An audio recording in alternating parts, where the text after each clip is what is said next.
Nico Loco, may patama kay Vice Ganda, nambubuli daw at walang creativity. Nico Loco, nakisawsaw na rin sa issue ng Especially For You at may patamang post laban kay Vice Ganda. Ito ang buong istorya. Hindi naman nagpahuli ang Viva Max actor na si Nico Loco sa issue ngayon ni Vice Ganda at dalawang contestants ng Especially For You segment. Nitong June 6 ay trending topics nga ang usaping ito. May post naman ang aktor sa Facebook page niya at ayon sa kanyang post. Konting rant here kasi I've seen it going on for too long. Di ko sasabihin any names here, but I think we all know who I'm talking about. If you have to make fun of people and take personal shots at them, palagi to make people laugh, it is so not funny. Para sa akin, it is simply a lack of intelligence and creativity. I am so tired of seeing it paulit-ulit on TV. Aniya na ayaw na umano niyang i-mention ang pangalan ng istasyon na siyang paulit-ulit na gumagawa nito. Dahil ang pangmamaliit at paggawang katatawanan umano nito sa ibang tao upang mapasaya lamang ang iba ay hindi umano basihan na isa na itong komedyante dahil pambubuli umano ito.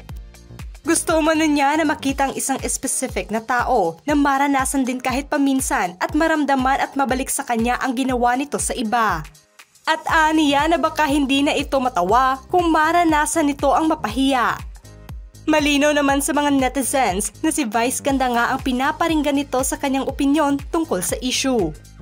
Matatanda ang nag-guest noon si Nico at ang kanyang ex-girlfriend na si Christine Bermas sa Especially For You segment.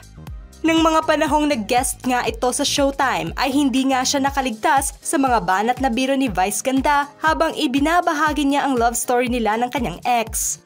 Pansin naman sa episode nila noon na seryoso siyang ikinukwento ang pagmamahalan at naudlot na relasyon niya sa kanyang ex, ngunit sinasapawan nga ito ni Vice Ganda ng mga banat na biro.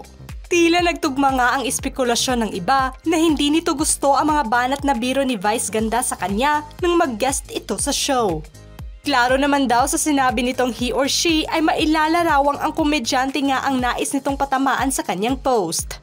Nang samahan niya ang kanyang ex-girlfriend noon sa Especially For You, ay alam niya na hindi magiging maganda ang reaksyon ng madlang people sa istorya ng paghihiwalay nila ng kanyang ex dahil nasa pambababae niya.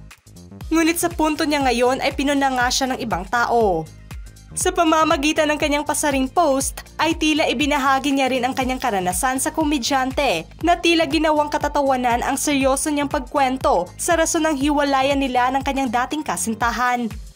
Kaya umano na may imik at reaksyon ito ngayon ay tila nakaka-relate umano ito sa sinapit ng mga contestants.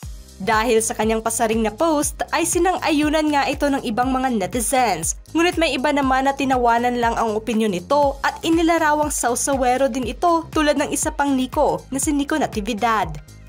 Hirit na komento ng mga netizens. Nakisawsaw na naman to. Gusto rin sumikat kaya sawsaw na lang. Eto ba yung babaero na contestant din? Pero cheater talaga ang nagsalita. So ano tawag sa'yo Nico Loco?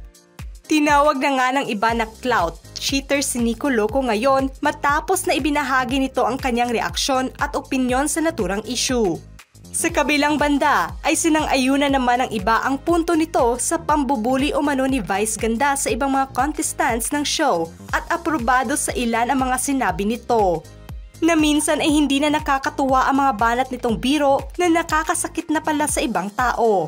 Ano ang masasabi nyo sa pasaring na post ni Nico Loco laban na sa pambubuli umano ni Vice Ganda? Just comment below.